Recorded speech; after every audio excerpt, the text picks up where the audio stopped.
So welcome to this final, the 33rd lecture in ME210 Fluid Mechanics. This is going to be a closing lecture. So we'll talk about what we have learned in this course, and we'll also talk about a couple of other topics in fluid mechanics which are typically covered, and in case you're interested to go into depths of those topics, you can always go through the YouTube lectures which are recorded. However, they are not part of the syllabus of this course.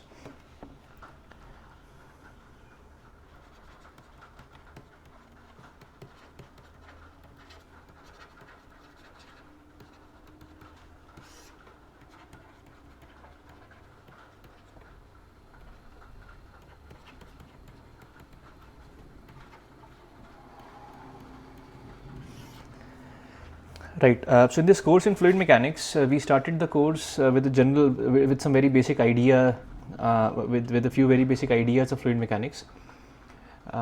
We talked about what is a fluid, what is shear stress, and why is it important to understand the velocity profile in fluid flows, so that we can calculate shear stresses, which ultimately are going to give us the forces which the fluids apply on bodies, which will help us design products as engineers. Okay, so after those basic ideas of fluid mechanics, we moved to a more integral analysis of fluid mechanics. So there we talked about understanding the inflow and outflow conditions, and how we can link some integral quantities like the drag force, the moment, and so on, to the loss of momentum or the change in fluid velocity between the inlet and the outlet. Then we moved on to differential analysis, and this was where we talked about writing the differential flow equations, which are the continuity and the Navier-Stokes equations. And these equations help us to find out the flow quantities like velocity and pressure at each and every point in the domain. So we can get continuous distribution of these quantities if you are able to solve the equations of fluid mechanics. And this differential flow analysis, basically gives us everything we need, we might need to solve a fluid dynamics problem. Okay, then we talked briefly about the importance of experimentation and the role dimensional analysis plays into that experimentation by reducing the number of unknowns. So we are able to write the relationship between a certain number of pi parameters, or the non-dimensional parameters, which can help us collapse a lot of information into small number of graphs and tables, which is quite useful, as we saw later. So then we studied two class of problems. One was the internal flow problems, which is viscous flow that happens in the interior of some solid body. So it could be flow inside a pipe, or flow in two-dimensional, you will have flow between two parallel plates. So in this case, we saw that after some developing length region, the complete flow is viscous in nature. That is, the flow velocity varies in the complete flow cross section. Okay, so this is where we said that the boundary layers have met, and the whole flow profile along the cross section is viscous in nature. Okay, so here we learned a mix of ideas of theory and experimentation through studying the laminar and turbulent flows inside pipes and ducts. And then we moved on to external flows, where we talked about flow happening on the outside of a solid body, so be it a car or an aeroplane wing or so on. And here we said that typically what we notice is the flow gets split into two parts. There's a thin boundary layer region just next to the solid surface, and beyond that we call it the inviscid flow region, or the potential flow region, where the effect of viscosity is negligible. But in the external flow analysis, we primarily focused on the boundary layer region, which was just next to the solid surface. After all this, there are a couple of other topics which are studied in a typical fluid mechanics scenario, and one of them is potential flows, okay, or potential flow theory.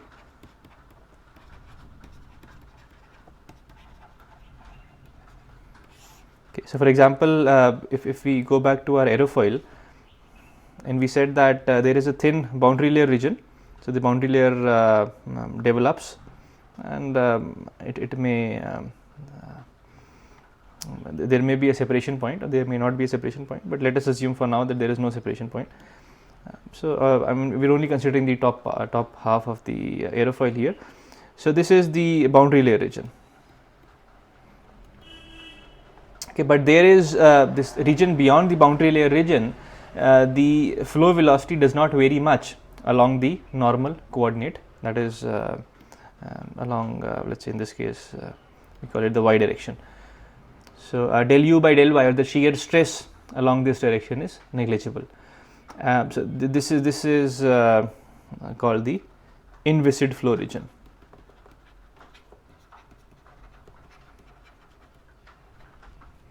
Okay. So long ago, when we were talking about the differential flow analysis, there we said that there's something called irrotational flows.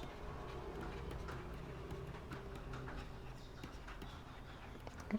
So mathematically, when the curl of velocity is 0, so if the velocity field obeys this condition, then we call it irrotational flow. We talked enough about it, so I don't need to recap everything. And then we also said that physically this happens in a region where the viscous effects are negligible. Okay. So this inviscid flow region is where the irrotational approximation works. Okay. So if the incoming flow does not have any rotation in it, that is the curl of velocity is 0, and the viscous effects are negligible, then we can assume that the flow is irrotational. So in the inviscid flow region, we can take this assumption to be true. And we also discussed that for these irrotational flows, we can define a velocity potential phi.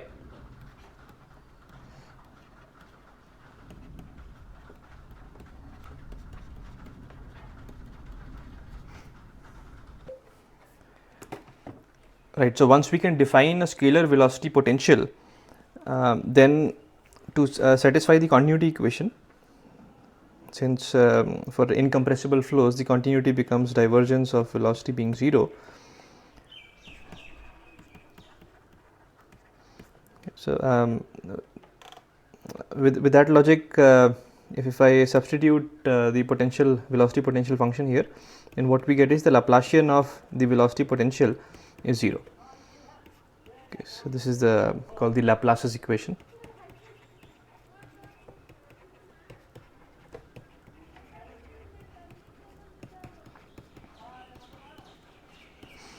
Right. So instead of solving the Navier-Stokes equation, which is nonlinear, we instead get a Laplace's equation.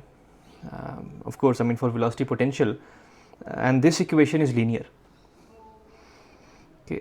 So we'll talk about the interesting or the linearity of this equation, which is immensely helpful to us.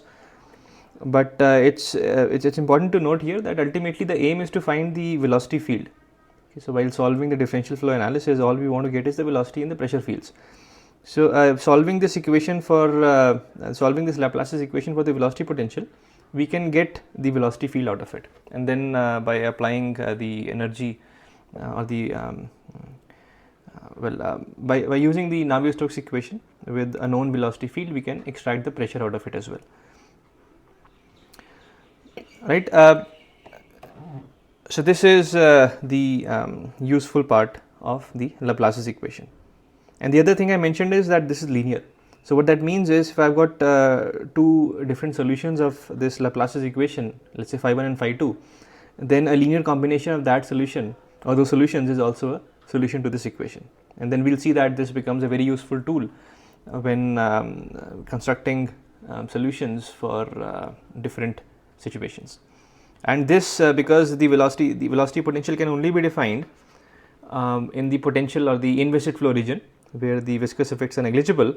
So this only works in the potential or the inviscid flow region. Right. Right. And the other thing, I mean, if the flow is two-dimensional,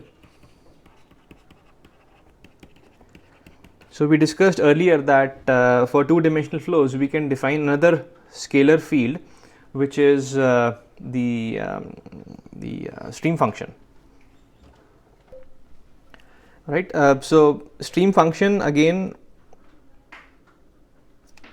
I mean, the way stream function was defined was that the x velocity, that is u, is del psi by del y, and the y velocity v is minus del psi by del x. Okay, so then to satisfy the continuity equation, what we again get is we get the Laplacian of psi is 0. Okay, so this is again a Laplace's equation.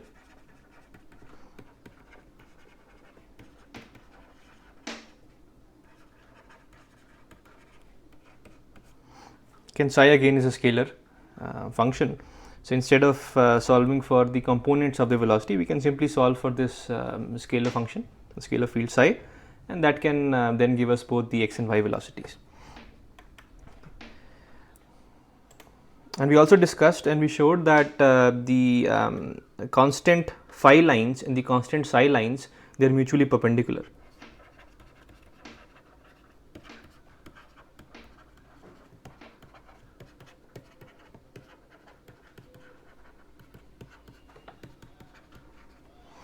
Okay. So for example, if you have a flow situation, then we could be talking about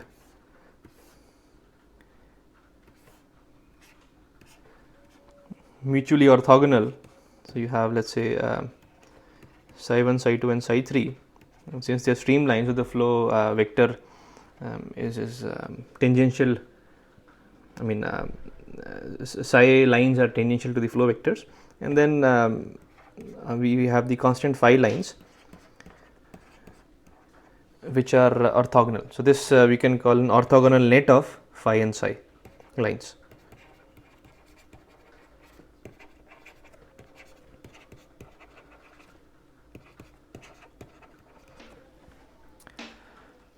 Right. So the Laplace's equation is satisfied for phi and psi both here. And I mean, mathematically this we can just swap the two roles. So what I can say is, well,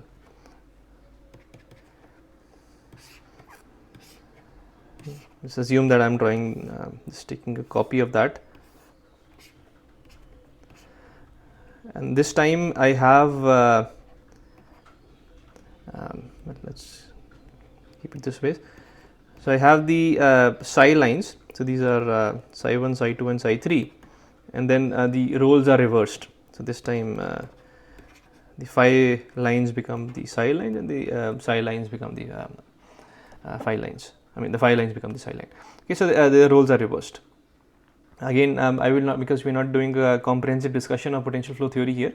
I just want to give you a feel as to what happens in this theory. So we can mathematically deal with very interesting situations by simply swapping the roles of these two and get interesting solutions. And remember, the reason we wanted the solution was because inside the boundary layer we need the pressure as a function of x. Okay, so this pressure that is calculated for the potential flow region can then be superimposed on the boundary layer. So then we can simply use that pressure function and solve for the boundary layer equations to get the x and y, to get the u velocity distribution inside the boundary layer to calculate the shear stresses. Okay. And we also discussed earlier that if you have flow happening, along a surface or over a surface, then the surface by itself is a constant psi line. Okay, so surface is a streamline, because streamlines had a property that streamlines cannot penetrate a solid surface and they cannot cross each other. So by that logic, the surface boundary becomes a streamline. Okay, so mathematically, if I want to solve, let us say, the flow outside a circular cylinder, let's say we have a circular cylinder like this, and the flow is happening across circular cylinder. So again, this time I'm not interested in the boundary layer, but the inviscid flow region. So I'm assuming that all the flow region is inviscid. So I can look for mathematical solutions where this body is a streamline, so psi equal to constant. Okay, so if I can find that, then I can then I found out a solution for this problem of flow across a circular cylinder.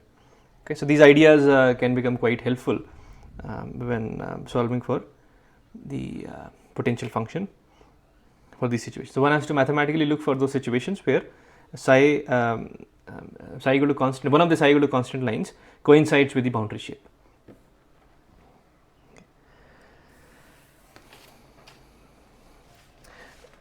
Right, and then now the idea of the linearity of Laplace's equation. So if I have a situation where well, what we can do is, well, before that let's talk about the boundary conditions.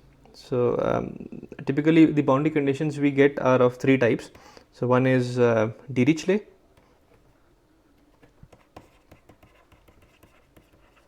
so where the unknown field value is known. So for velocity we said that no slip condition is one of those Dirichlet for velocity.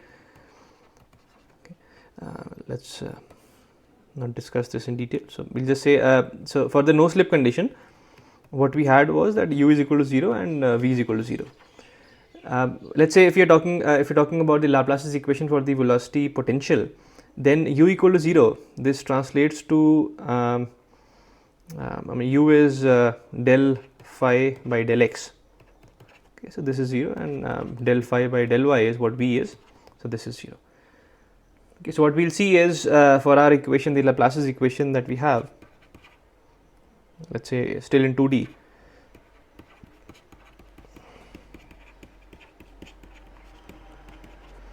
we'll have boundary conditions like this. Or if you're talking about a solid surface, so in a solid surface we also have a condition. I mean, let's say the coordinates are not body fitted, so there we want to say that there is no flow that can penetrate the body. So that means that the normal component of the, so if this is an n hat direction, then the normal component of the flow velocity is 0. Sometimes we don't really want to apply the no slip condition, but we just want to have no normal flow, because no slip is a combination of two conditions. One is there's nothing that penetrates the body, and the other is that there is no shearing that's happening along the surface on the body. Okay, so if I want to weakly apply only the no normal flow condition, so in that case what we get is del phi by del n is 0. So that's basically saying that grad phi dot n, and grad phi is nothing but u, or if I want to use v for the velocity, so v dot n is 0. That's the no normal, the normal component of velocity is 0, so that becomes del phi by del n equal to 0. So with these conditions it becomes I mean we typically see that there is no parameter that the external parameter that comes into the equation. So all we have is an equation, we have boundary conditions like this. Okay, so there is no physical parameter that enters the system. So this is something that's a very interesting part of this potential flow theory. So what we can do is we can come up with different situations, and then I mean some simplified mathematical cases which have a physical significance, and then when dealing with a real phenomena, we can try to link that real phenomena as a superposition of different physical phenomena. So what will happen is if we have, let's say, two different physical phenomena, when I superpose them, then it gives me something that makes real sense in a given problem, then the mathematical solution of that problem is going to be a superposition of the solution of the two simplified phenomena. Okay, so you'll see that in potential flow theory we'll have situations such as uniform flow. Okay, so that's one solution. So you have simply the flow streamlines. So the flow streamlines are let's say from left to right, and then the dashed ones are constant phi lines. So this is a uniform flow situation. So that's one solution to this Laplace's equation. Then we also have a solution which is called line source or a line sink. Okay, so you can think of a straight line penetrating the board, and if you can think of that there is a line and then which is penetrating the board, and from that line we have some source of momentum. Okay, so that ways you'll have some velocity source.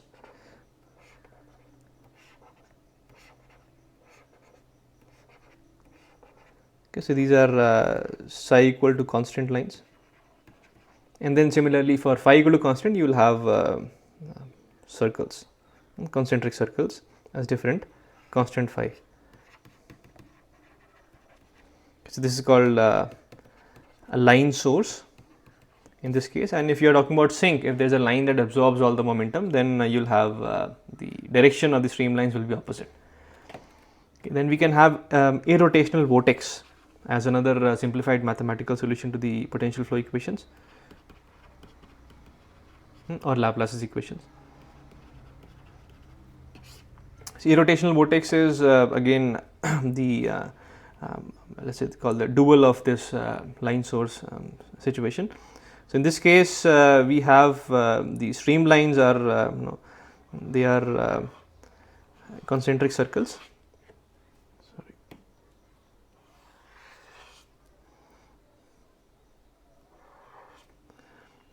Okay, and then the constant phi lines, which are the equipotential lines, they are then these radial lines. So these ones are psi equal to constant, and these are okay. So these are three simplified mathematical solutions of the Laplace's equation or the system, these phi and psi Laplace's equations. And then we will I mean in this whole potential flow theory, this and others, so we can think of a superposition of the these different cases that will make up a real physical phenomena. Okay. And since we know the solutions for psi and phi lines for these three cases, then we'll tend to find the solution for the actual physical case as a superposition of the solutions to the individual mathematical simplified cases. Okay, an example would be that we've been talking about flow past a circular cylinder. Okay, so this flow past a circular cylinder, let's say we have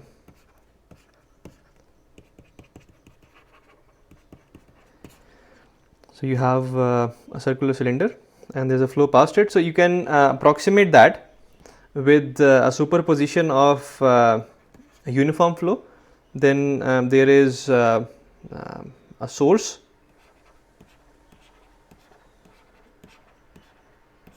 and a sink at some distance away.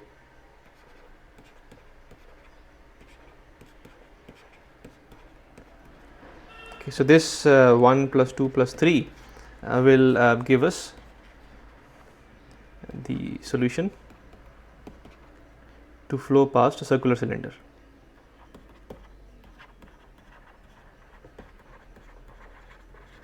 And this is a very brief and hand wavy introduction to potential flow theory. There is a lot to it, but I mean there is a whole course on inviscid flow theory. So if you are interested, then this is the kind of mathematics you'll be dealing with, and there's a lot of complex analysis as well when discussing potential flow theory. And the other interesting I mean cases considered are the aerofoil theory. So if you want to get the potential flow past aerofoils, and that can also be done using the potential flow theory. So you can find out, you can do some coordinate transformation that takes us from the aerofoil shapes, which are the psi equal to constant shape, into we can map it to other more manageable shapes. Right. So that is all I wanted to say. I wanted to say today regarding potential flow theory. So the other important part in fluid dynamics, which is becoming extremely popular nowadays, is called computational fluid dynamics.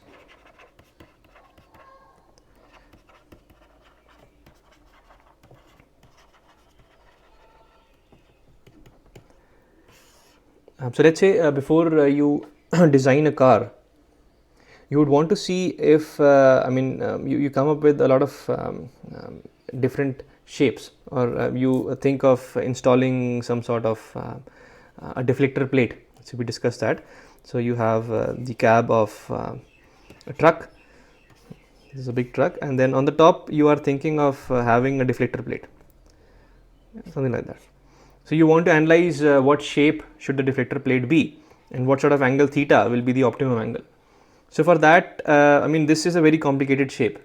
We cannot expect a closed form solution to be available for this situation to the Navier-Stokes equation. So what we do is we use computers to solve the Navier-Stokes equation for this particular situation. So basically we will have a flow domain in the center of which we will have a truck. So the flow that is entering the domain is all uniform, and that is typically what you will have when the truck is moving. And then near the truck, the flow streamlines will get deformed, and then you will have some sort of a boundary layer that you can resolve. There will be some forces on the truck surface and so on. So ultimately you would want to minimize the drag force on the truck. So for that you will want to solve for the complete flow profile.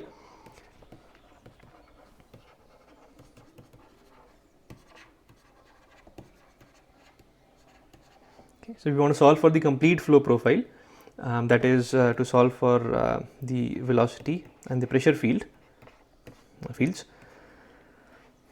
and from there we can calculate the drag forces. So pressure, you can calculate the form drag. From the velocity distribution, you can calculate the shear stress, tau wall shear stress, and then that will give you the friction drag.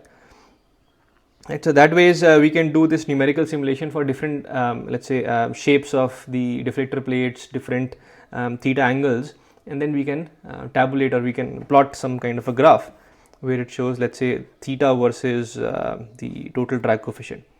And let us say, for example, we find that by doing lots of numerical experiments, we find that there is an optimum theta angle at which the drag force is minimum.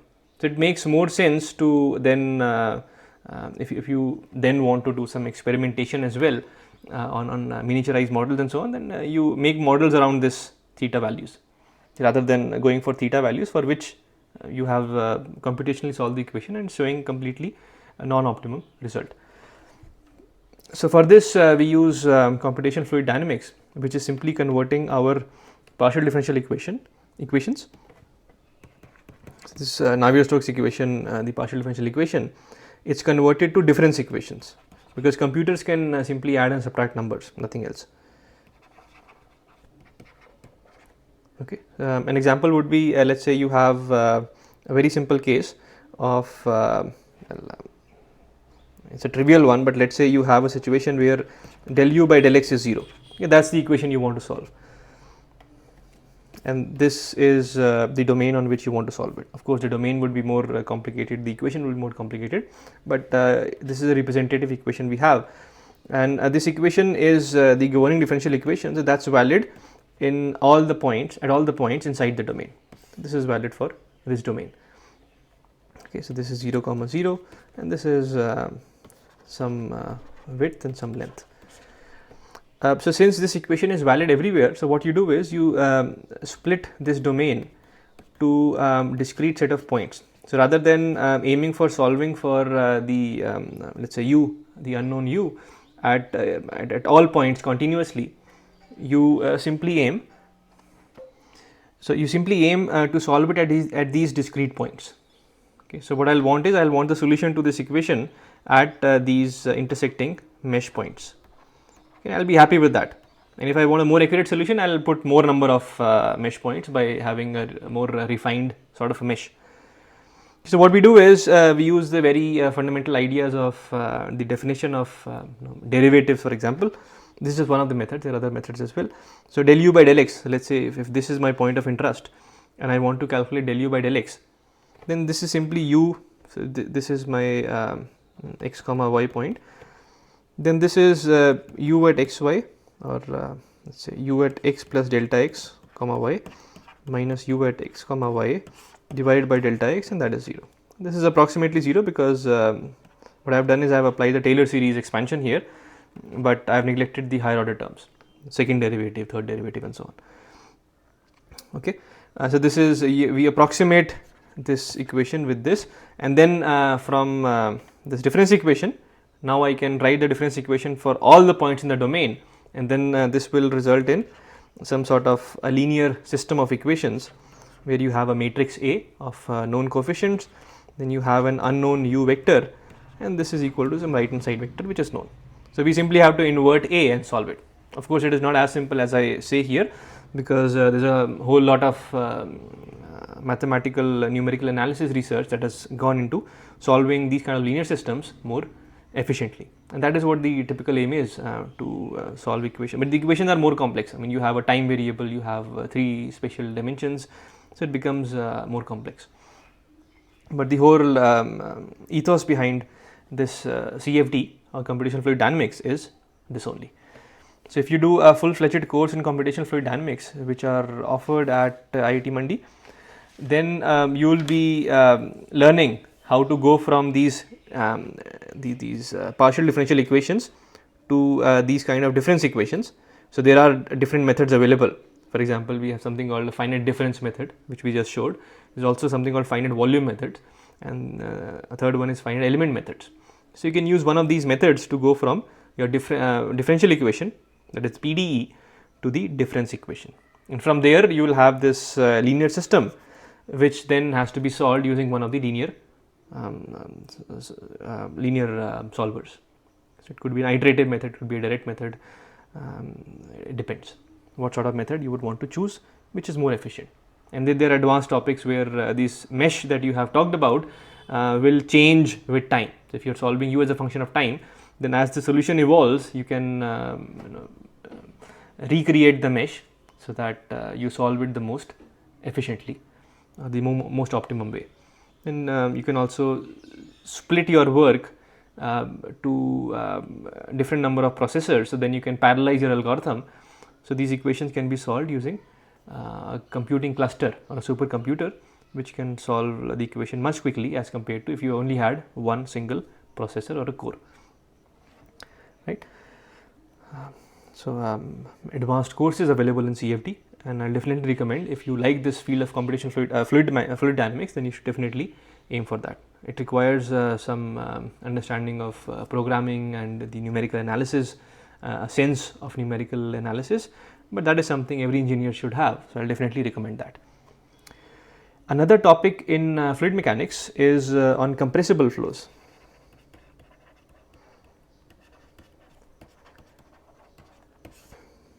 Right, so till now all the situations we have talked, we assumed that the flow is incompressible, okay, even though the fluid could be compressible if you are talking about air, but as long as the Mach number is less than 0.3, we can assume that the flow can be assumed as incompressible.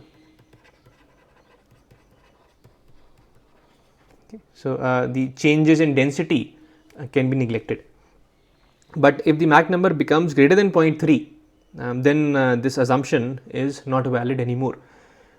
So in those situations we have to use the compressible flow theory. So the mass balance equation, for example, will have a change in density term as well. We briefly talked about it earlier.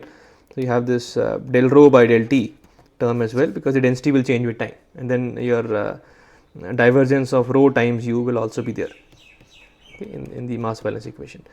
Okay, so density starts playing a role in compressible flows. Right. So in these kind of compressible flows, we would, I mean, it's important if you're dealing with gases, for example, you would want to understand the thermodynamics is important here. Okay, till now we never talked about the state variables, but thermodynamics becomes important in compressible flows.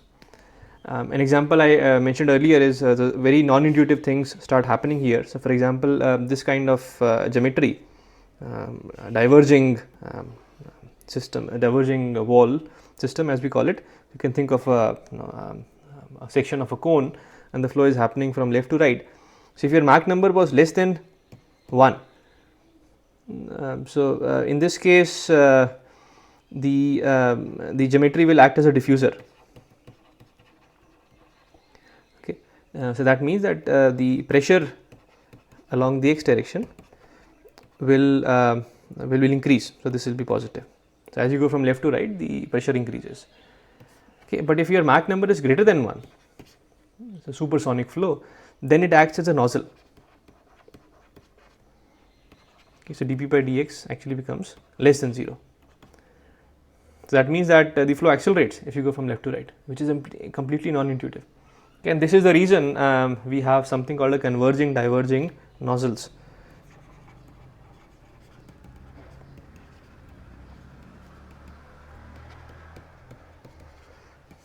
So if you remember seeing rockets, so you will see pictures of rockets like this, and then at the back you have something which is like this. You will see that, but that's a very non-intuitive thing, because if you think in terms of the incompressible flows, then the jet has to leave at high velocity. So why would you have some sort of an expanding geometry? Because that will slow the jet down, but you want a high velocity of jet outlet because you would want to provide that thrust to the rocket. So what happens, because in this case of rockets, you're dealing with supersonic flows. So in the converging diverging nozzle, what you don't see is there's a converging diverging nozzle here. So we have a converging section, then we have the throat, and then we have the diverging section.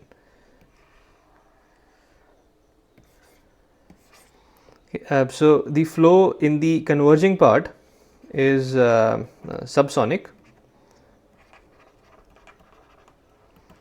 and in the diverging part the flow is supersonic. And in the throat section, your Mach number is exactly equal to 1. I mean, that is what you will see in a rocket, for example. So this is what you want.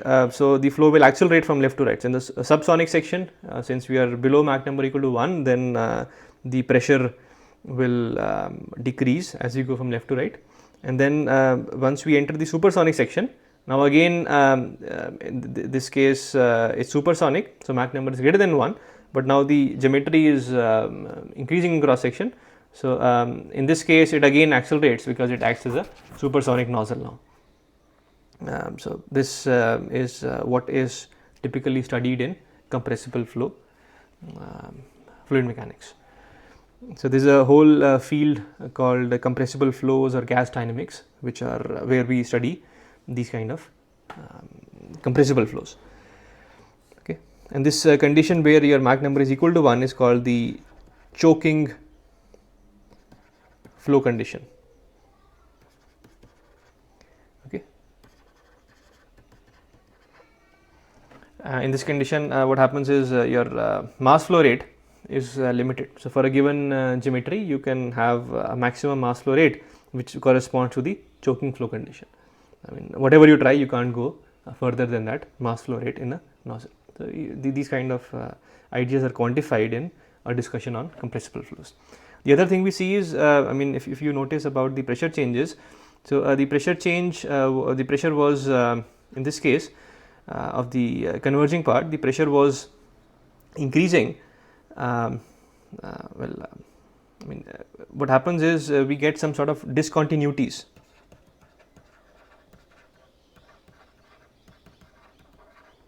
Yes, let's use a general term. So we get mathematical discontinuities or even physical discontinuities in the flow field in these supersonic, or there's a transition from subsonic to supersonic, and there's the whole idea of this results in something called shock waves. Okay. So mathematically we can study this as to where the discontinuity happened, and then you can link physical ideas to that. So these shock waves can cause a lot of problem in many cases when the flow transitions from subsonic to supersonic. Okay. So this again is a whole field. There are detailed courses available if you want to do that. And another field is called open channel flows, which is usually studied in civil engineering, because in civil engineering you will have flow inside rivers or reservoirs and so on. So with open channel flows, there is a non-dimensional number called the Froude number. which is denoted by Fr, that becomes important. Like you had Reynolds number, you also have another non-dimensional number called Froude number. So Froude number gives us a ratio of, there is something called a flow speed. Right? So we've been talking about in Reynolds number we had the flow velocity u. But in open channel flows, you also have waves associated, okay? Gravity waves, which are created in open channel or reservoirs, and these waves will have a wave speed. Okay, so by taking a ratio of the flow speed to the wave speed, we would want to quantify. So the behavior of the flow is dependent on this ratio, and this is what is given by the Froude number. Okay, so in open channel flows, you will study about these if you're dealing with free surface flows in canals and so on. So there we study all these, but again the inherent flow equations, they are still the same. We solve the Navier-Stokes equation. Right. Now the boundary conditions are interesting here. So if you have, let's say, a free surface and there is this is, let's say, sea water. So on the top you have atmospheric pressure. Okay, so one of the boundary conditions in this case becomes P equals P atmospheric, and it could also happen that there is some wind blowing. So this blowing wind tends to shear the surface. So this is like applying a shear stress on the surface. In this case, the shear stress on the wall is equal to the shear stress that is provided by the wind. So this is the kind of boundary conditions that we deal with in free surface flows. Okay, so rather than supplying the value of velocities and so on, we wall shear stress is nothing but mu times del u by del y. So basically the derivative of the velocities supplied as a boundary condition. So these kind of conditions are called Neumann boundary conditions.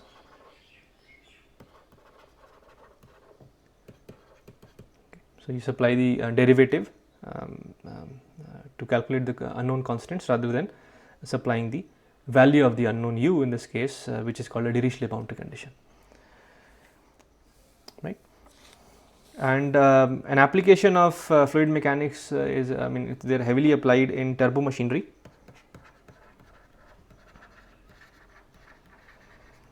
So there is a full-fledged course again in turbo machinery where you study turbines, compressors, pumps and so on, where the fluid energy, the energy in the flow is converted to mechanical energy or vice versa. So if you are dealing with a turbine, then you convert the energy in the flow to mechanical energy that is converted to then electrical energy through the dynamos, or vice versa. If you are dealing with a compressor or a pump, then you convert the mechanical energy, which is basically converted from electrical energy, you convert that to the energy of the flow. So you are able to create some pressure difference which will drive the flow. Okay, so again this is there's a full-fledged course that is offered. So I'll definitely recommend that you take this course on turbo machinery as well. Okay, so we'll close this course now. So I hope you've got some understanding of fluid mechanics, and you'll be able to, if you deal with fluid flow systems, then you will have some place to start as an engineer to be able to solve problems related to fluid flows. Okay. Thank you very much.